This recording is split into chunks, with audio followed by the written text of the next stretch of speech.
1. Pada dasarnya konsep integrasi nasional secara politis mengandung arti A. Proses menyelaraskan unsur-unsur negara sehingga mencapai satu kesatuan. B. Proses penyatuan berbagai budaya daerah menuju kesatuan kebudayaan nasional. C. Proses menyerasikan unsur-unsur sosial politik dalam kesatuan wilayah nasional. D. Penyatuan berbagai kelompok budaya dan sosial dalam kesatuan wilayah nasional yang membentuk suatu identitas nasional. E. Proses penyesuaian di antara unsur-unsur kebudayaan yang berbeda, sehingga mencapai suatu keserasian fungsi dalam kehidupan.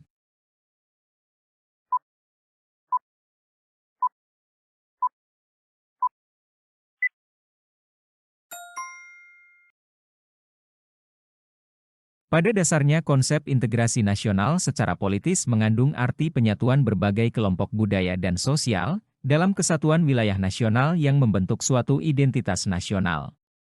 Misalnya, keberagaman budaya, suku, ras, agama di tengah masyarakat.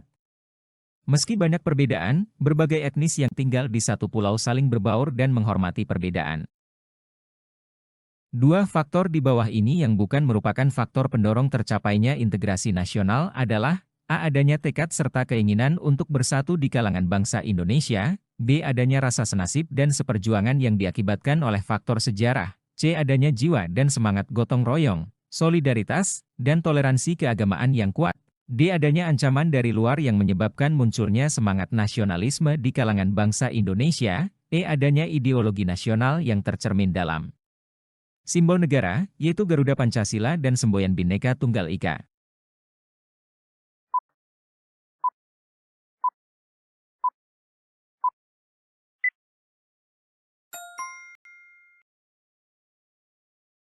Dalam mewujudkan integrasi nasional ada beberapa hal yang menjadi faktor pendorongnya yaitu 1. Rasa senasib dan seperjuangan yang diakibatkan oleh faktor sejarah, 2. Ancaman dari luar, 3. Tekad dan keinginan bersatu, 4. Ideologi nasional. 3 faktor di bawah ini yang merupakan faktor pendukung tercapainya integrasi nasional adalah A. Adanya tekad serta keinginan untuk bersatu di kalangan bangsa Indonesia. B. Adanya rasa senasib dan seperjuangan yang diakibatkan oleh faktor sejarah. C. Adanya semangat persatuan dan kesatuan bangsa, bahasa, dan tanah air Indonesia. D. Adanya ancaman dari luar yang menyebabkan munculnya semangat nasionalisme di kalangan bangsa Indonesia. E. Adanya ideologi nasional yang tercermin dalam simbol negara, yaitu Garuda Pancasila dan semboyan Bhinneka Tunggal Ika.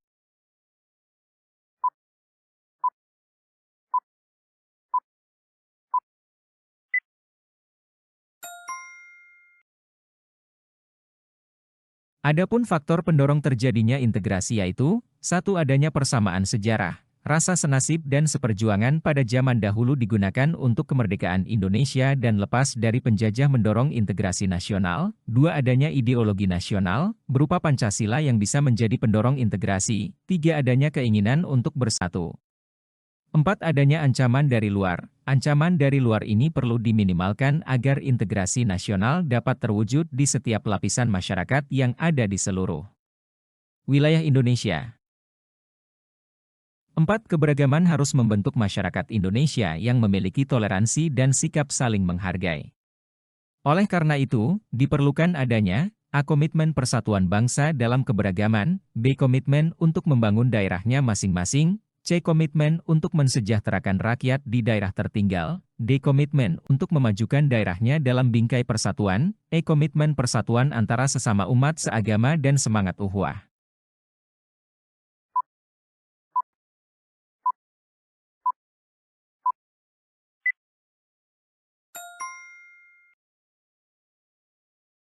Pilihan A. Komitmen persatuan bangsa dalam keberagaman, sesuai dengan ide bahwa untuk mencapai masyarakat yang toleran dan saling menghargai dalam keberagaman, dibutuhkan komitmen bersama untuk memperkuat persatuan bangsa.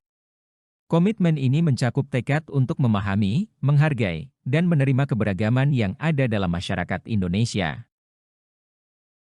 5. Persatuan dalam keberagaman harus dipahami oleh setiap warga masyarakat agar dapat mewujudkan hal-hal berikut ini, kecuali A. Pembangunan berjalan lancar, B. Pergaulan antar sesama yang lebih akrab, C. Kehidupan yang serasi, selaras, dan seimbang, D. Perbedaan yang ada tidak menjadi sumber masalah, E. Terbentuknya satu masyarakat yang sama ras, agama, suku, dan bahasa.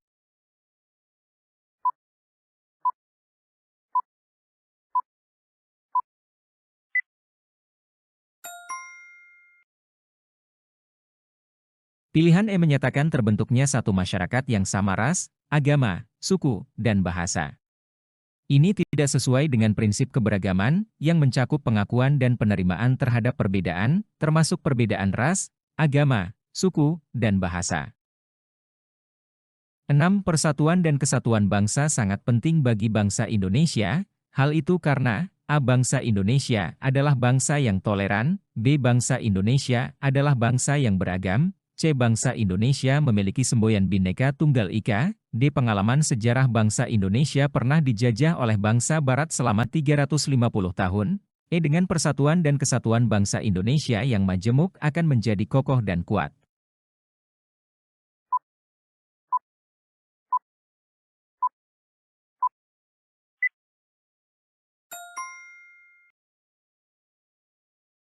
Pernyataan tersebut menekankan pentingnya persatuan dan kesatuan dalam konteks keberagaman bangsa Indonesia. Meskipun seluruh pilihan memberikan kontribusi atau informasi yang relevan, pilihan E secara khusus menyebutkan bahwa dengan persatuan dan kesatuan, bangsa Indonesia yang majemuk akan menjadi kokoh dan kuat. 7. Momentum yang merupakan konsensus nasional, yang merupakan konsep integrasi bangsa Indonesia menjadi suatu bangsa yang resmi dan berdaulat adalah A. Sumpah Pemuda pada tanggal 28 Oktober 1928, B. Proklamasi Kemerdekaan 17 Agustus 1945, C. Penetapan Pancasila pada tanggal 17 Agustus 1945, D. Penetapan UUD NRI tahun 1945 pada tanggal 17 Agustus 1945, E. Dimasukkannya burung Garuda sebagai lambang negara Republik Indonesia.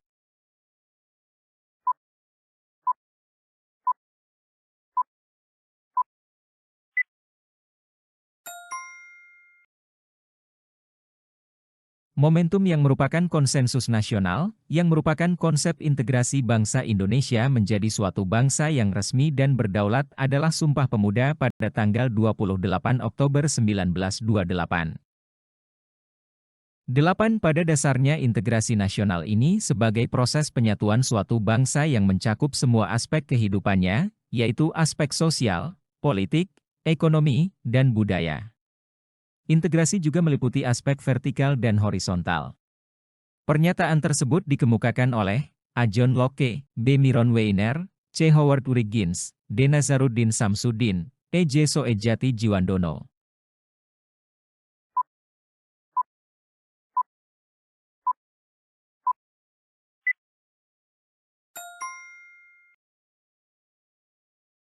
Nazaruddin Samsudin adalah seorang ilmuwan politik Indonesia yang memiliki kontribusi dalam memahami dan mengembangkan konsep integrasi nasional di Indonesia. Beliau menekankan bahwa integrasi nasional mencakup semua aspek kehidupan, termasuk aspek sosial, politik, ekonomi, dan budaya. Konsep ini juga mencakup aspek vertikal dan horizontal, mengacu pada integrasi di dalam suatu negara dan antar berbagai kelompok di masyarakat. 9. Syarat di bawah ini adalah syarat keberhasilan suatu integrasi pada suatu negara, kecuali A. Nilai-nilai sosial dijadikan aturan baku dalam melangsungkan proses integrasi sosial, B. Norma-norma dijadikan aturan baku dalam melangsungkan proses integrasi sosial, C. Adanya konsensus nasional dalam rangka kepemimpinan nasional yang otoritarian, D. Anggota-anggota masyarakat merasa bahwa mereka berhasil saling mengisi kebutuhan-kebutuhan satu dengan lainnya, E. Terciptanya kesepakatan, konsensus bersama mengenai norma-norma dan nilai-nilai sosial yang dilestarikan dan dijadikan pedoman.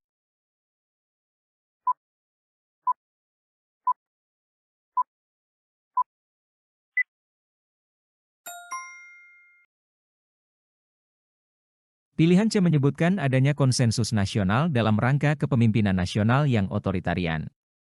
Penggunaan kata otoritarian dapat menunjukkan pada bentuk kepemimpinan yang cenderung otoriter atau otoriter dalam arti kurang demokratis.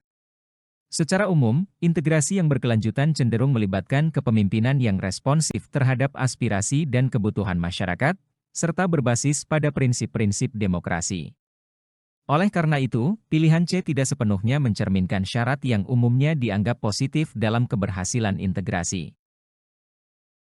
10 peraturan di bawah ini merupakan pernyataan yang menunjukkan hubungan antara integrasi nasional dan pelanggaran hak dan kewajiban. A. Pelanggaran haknya orang akan menyebabkan terjadinya disintegrasi, sehingga orang yang haknya dilanggar kemungkinan tidak akan menjalankan haknya. B. Pelanggaran hak orang akan menyebabkan terjadinya disintegrasi, sehingga orang yang haknya dilanggar kemungkinan akan menjalankan haknya. C. Pelanggaran hak orang akan menyebabkan terjadinya disintegrasi, sehingga orang yang haknya dilanggar kemungkinan tidak akan menjalankan kewajibannya. D. Pelanggaran kewajiban orang akan menyebabkan terjadinya disintegrasi, sehingga orang yang kewajibannya dilanggar kemungkinan tidak akan menjalankan haknya. E. Pelanggaran kewajiban orang akan menyebabkan terjadinya disintegrasi, sehingga orang yang kewajibannya dilanggar kemungkinan tidak akan menjalankan kewajibannya.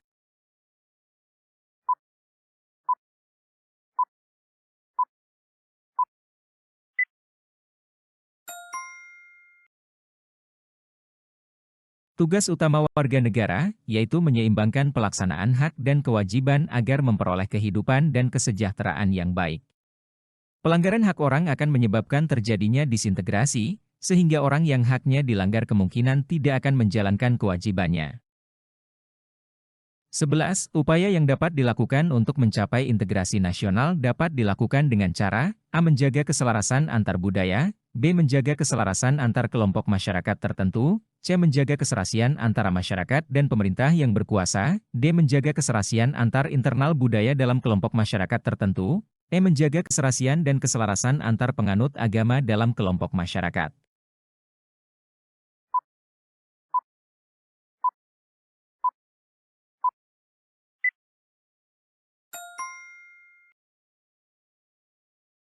Memelihara keselarasan antar budaya adalah suatu upaya untuk mengakomodasi dan memahami keberagaman budaya yang ada di dalam suatu negara atau masyarakat. 12. Selain ancaman dalam bidang militer, sebagai bangsa yang majemuk kita harus mewaspadai adanya ancaman di bidang ekonomi, dalam arti negara beserta aparatur negara bersifat dominan dan mematikan potensi dan daya kreasi unit-unit ekonomi di luar sektor negara, yang dikenal dengan A. Sistem etatisme, B. Sistem monopoli, C. Sistem oligopoli, D. Sistem merkantilisme, E. Sistem free market liberalis.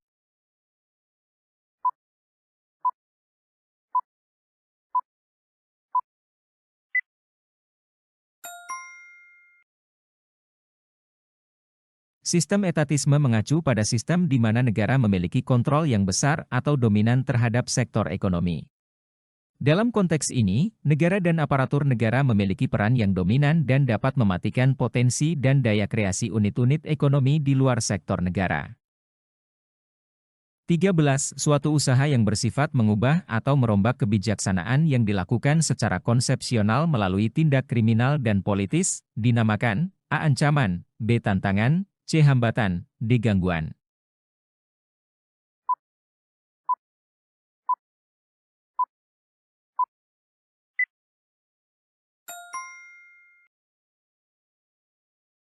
Ancaman adalah usaha yang bersifat mengubah atau merombak kebijaksanaan yang dilakukan secara konsepsional melalui tindak kriminal dan politis.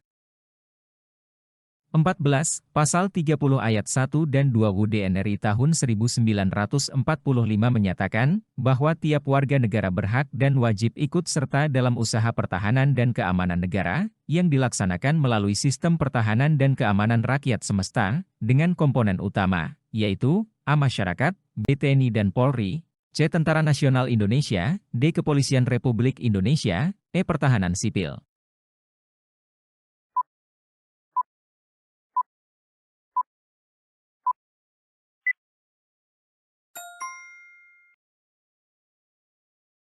Pasal 30 ayat 1 dan 2 UUD NRI tahun 1945 menetapkan bahwa usaha pertahanan dan keamanan negara dilaksanakan melalui sistem pertahanan dan keamanan rakyat semesta. Komponen utama dalam sistem ini terdiri dari Tentara Nasional Indonesia dan Kepolisian Republik Indonesia. Oleh karena itu, jawabannya adalah pilihan B, TNI dan Polri. 15. Undang-Undang Republik Indonesia Nomor 3 Tahun 2002 tentang Pertahanan Negara, Ayat 2, menyebutkan bahwa keikutsertaan warga negara dalam upaya bela negara diselenggarakan melalui beberapa program, kecuali A. Pendidikan kewarganegaraan, B. Pelatihan dasar kemiliteran, C. Pengabdian sesuai dengan profesi, D. Sistem pertahanan dan keamanan rakyat semesta, E. Pengabdian sebagai prajurit TNI secara sukarela atau wajib.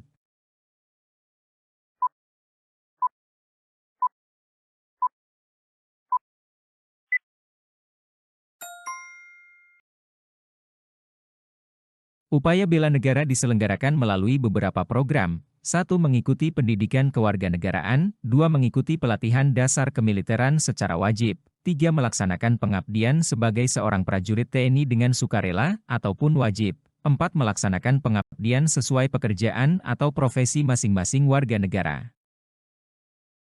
16. Pada hakikatnya kebinekaan yang terjadi di Indonesia merupakan sebuah potensi sekaligus tantangan.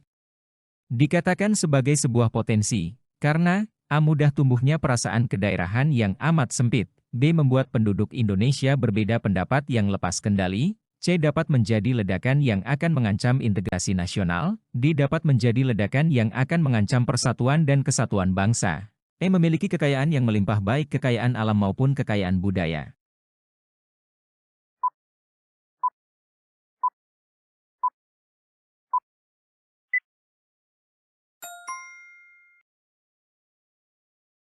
Pilihan E mencerminkan pandangan bahwa kebinekaan di Indonesia merupakan potensi positif, karena negara ini kaya akan sumber daya alam dan budaya yang beragam. 17. Posisi negara Indonesia dilewati garis khatulistiwa, diapit oleh dua benua dan dua samudera, jika ditinjau dari aspek kebudayaan dunia adalah A. Terletak antara ideologi komunisme di utara dan liberalisme di selatan, B. Berada di antara kebudayaan timur di utara dan kebudayaan barat di selatan, C. Berada di antara daerah berpenduduk padat di utara dan daerah berpenduduk jarang di selatan, D. Berada di antara sistem ekonomi sosialis di utara dan sistem ekonomi kapitalis di selatan, E. Berada di antara demokrasi rakyat di utara, Asia daratan bagian utara, dan demokrasi liberal di selatan.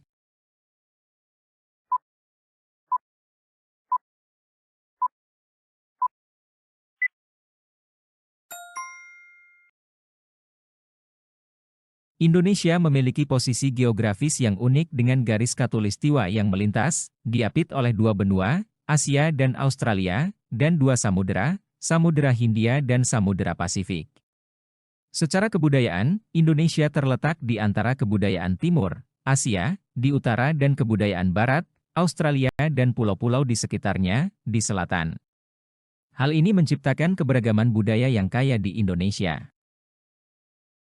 18. Posisi negara Indonesia dilewati garis khatulistiwa, diapit oleh dua benua dan dua samudera, jika ditinjau dari aspek demokrasi, demokrasi Pancasila berada di antara A. Kebudayaan timur di utara dan kebudayaan barat di selatan, B. Sistem ekonomi sosialis di utara dan sistem ekonomi kapitalis di selatan, C. Daerah berpenduduk padat di utara dan daerah berpenduduk jarang di selatan, D. Demokrasi rakyat di utara, Asia daratan bagian utara, dan demokrasi liberal di selatan, E. Sistem pertahanan kontinental di utara dan sistem pertahanan maritim di barat, selatan, dan timur.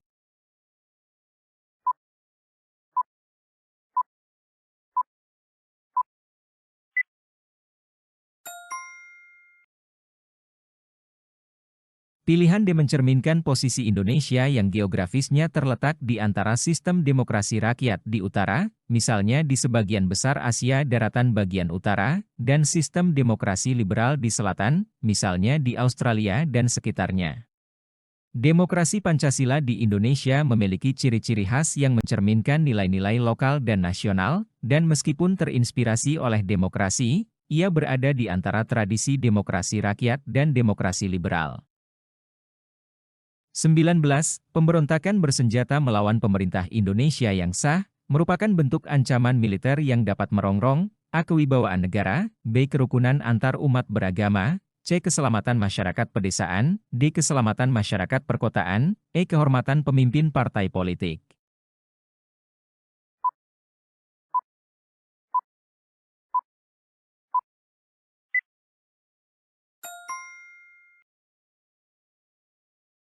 Pilihan A. Kewibawaan negara, mencerminkan dampak langsung dari pemberontakan bersenjata terhadap integritas dan kewibawaan negara. Ancaman militer seperti pemberontakan dapat menggoyahkan stabilitas dan otoritas pemerintah, merongrong kewibawaan negara di mata masyarakat domestik maupun internasional.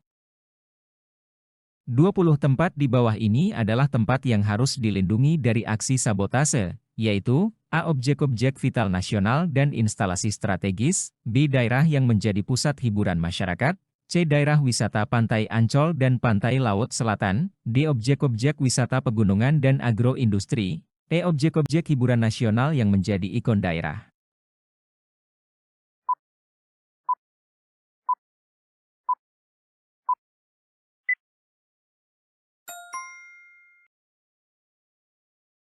Objek-objek vital nasional dan instalasi strategis, seperti infrastruktur penting, pusat pemerintahan, fasilitas militer, dan sumber daya vital lainnya, harus dilindungi dari aksi sabotase, karena kerusakan atau gangguan pada tempat-tempat tersebut dapat memiliki dampak serius terhadap keamanan nasional dan keberlanjutan perekonomian.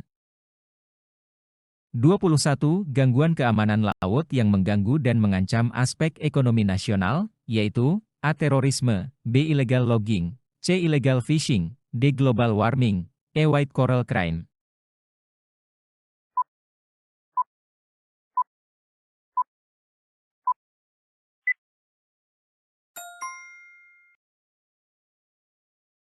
Illegal fishing, penangkapan ikan ilegal, merujuk pada kegiatan penangkapan ikan yang dilakukan tanpa izin atau melanggar hukum yang berlaku.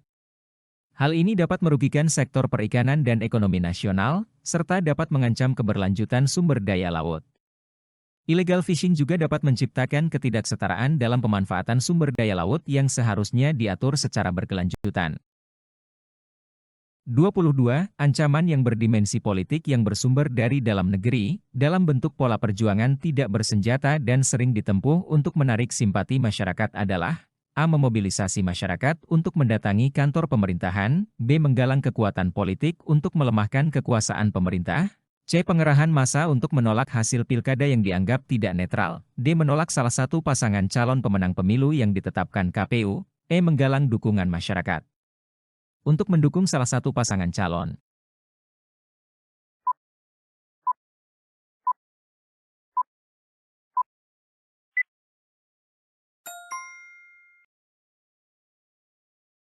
Ancaman yang berdimensi politik yang bersumber dari dalam negeri dapat berupa penggunaan kekuatan dalam bentuk pengerahan massa untuk menumbangkan pemerintah yang berkuasa. Bentuk lain yang digunakan adalah menggalang kekuatan politik untuk melemahkan kekuasaan pemerintah. Selain itu, ancaman separatisme merupakan bentuk lain dari ancaman politik yang timbul dari dalam negeri. Hal ini merupakan salah satu bentuk gejala sosial di bidang politik.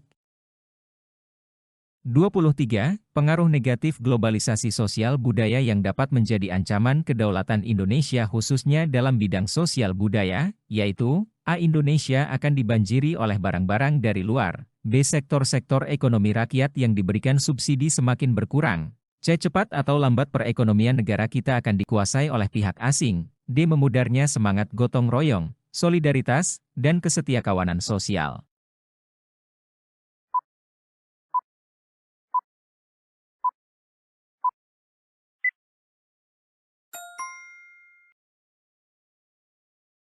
Pilihan D mencerminkan potensi dampak negatif globalisasi terhadap nilai-nilai tradisional Indonesia, seperti semangat gotong royong, solidaritas, dan kesetiakawanan sosial. Globalisasi dapat membawa pengaruh yang mengarah pada perubahan nilai-nilai sosial budaya di masyarakat. 24. Ancaman dari luar timbul sebagai akibat dari pengaruh negatif globalisasi, di antaranya yaitu gaya hidup di mana kenikmatan pribadi dianggap sebagai suatu nilai hidup tertinggi, dan membuat manusia suka memaksakan diri untuk mencapai kepuasan, dan kenikmatan pribadinya meskipun harus melanggar norma-norma yang berlaku di masyarakat dinamakan A. Liberalisme, B. Hedonisme, C. Westernisasi, D. Konsumerisme, E. Individualisme.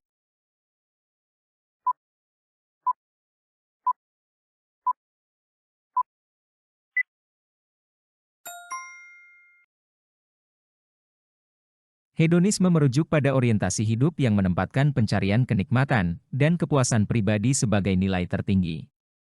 Gaya hidup hedonis seringkali dihubungkan dengan perilaku konsumerisme dan individualisme yang berlebihan, di mana individu cenderung mengejar kepuasan pribadi tanpa mempertimbangkan norma-norma sosial atau dampaknya terhadap masyarakat. 25. Dampak negatif globalisasi di bidang sosial budaya dalam bentuk meniru model pakaian, yang biasa dipakai orang-orang Barat yang sebenarnya bertentangan dengan nilai dan norma-norma yang berlaku, misalnya memakai rok mini, lelaki memakai anting-anting disebut A-liberalisme, B-hedonisme, C-westernisasi, D-konsumerisme, E-individualisme.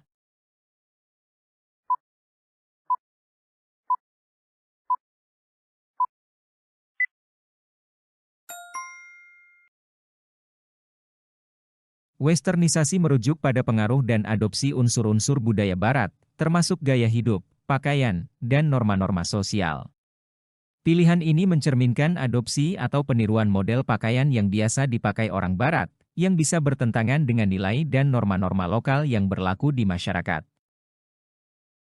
26. Dalam sistem pertahanan dan keamanan negara yang bersifat semesta bercirikan kerakyatan adalah A. Seluruh sumber daya nasional didayagunakan bagi upaya pertahanan, B. Seluruh sumber daya manusia dan alam didayagunakan bagi upaya pertahanan, C. Orientasi pertahanan dan keamanan negara diabdikan oleh dan untuk kepentingan seluruh rakyat, D. Kekuatan pertahanan dilaksanakan secara menyebar sesuai dengan kondisi geografis sebagai negara kepulauan, E. Kekuatan pertahanan dilaksanakan secara menyebar di seluruh wilayah negara kesatuan Republik Indonesia.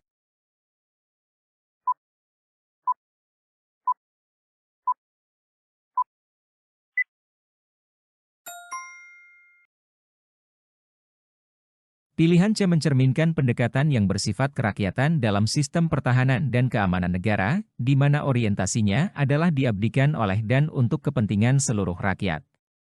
Sistem pertahanan dan keamanan yang bersifat semesta, menunjukkan bahwa semua elemen masyarakat dan sumber daya nasional dapat terlibat dalam upaya pertahanan negara. 27. Sistem pertahanan dan keamanan negara, di mana gelar kekuatan pertahanan dilaksanakan secara menyebar di seluruh wilayah negara kesatuan Republik Indonesia, sesuai dengan kondisi geografis sebagai negara kepulauan adalah ciri dari A. Kerakyatan, B. Kesemestaan, C. Kewilayahan, D. Sisyankamrata, E. Alutsista negara.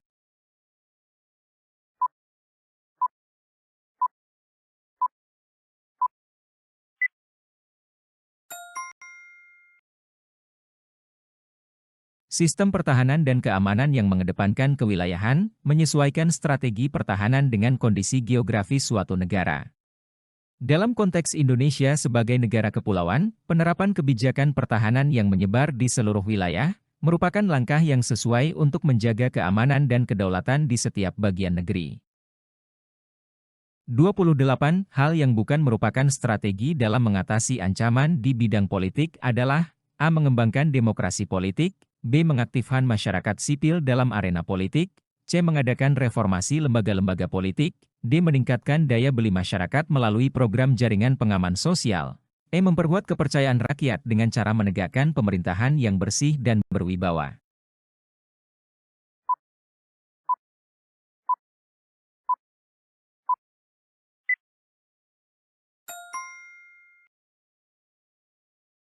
Pilihan D. Meningkatkan daya beli masyarakat melalui program jaringan pengaman sosial, lebih berkaitan dengan strategi ekonomi dan kesejahteraan sosial, daripada strategi khusus untuk mengatasi ancaman di bidang politik.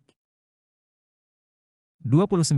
Sistem ekonomi kerakyatan, merupakan senjata ampuh untuk melumpuhkan ancaman di bidang ekonomi dan memperkuat kemandirian bangsa. Untuk mewujudkan hal tersebut dapat dilakukan dengan A. Mengembangkan demokrasi politik, B. Mengaktifkan masyarakat sipil dalam arena politik, C. Mengadakan reformasi lembaga-lembaga politik, D. Perekonomian yang berorientasi pada kesejahteraan rakyat, E. Memperkuat kepercayaan rakyat dengan cara menegakkan pemerintahan yang bersih dan berwibawa.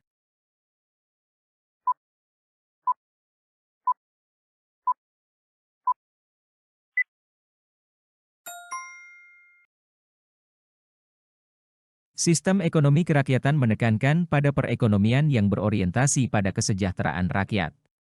Dengan fokus pada pemberdayaan ekonomi masyarakat, perekonomian yang berorientasi pada kesejahteraan rakyat, dapat menjadi senjata ampuh untuk melumpuhkan ancaman di bidang ekonomi dan memperkuat kemandirian bangsa. 30.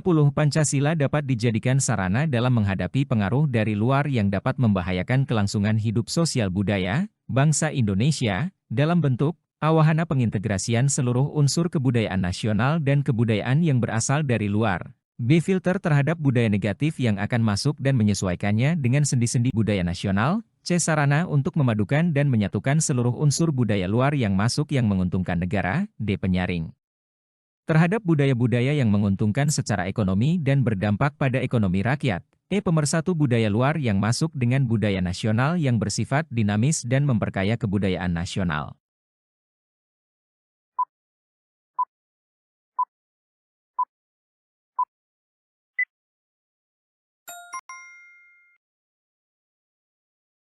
Pilihan B. Filter terhadap budaya negatif yang akan masuk dan menyesuaikannya dengan sendi-sendi budaya nasional, mencerminkan peran Pancasila sebagai alat untuk menjaga keutuhan dan karakter budaya nasional, serta menyaring pengaruh budaya dari luar yang mungkin dapat membahayakan.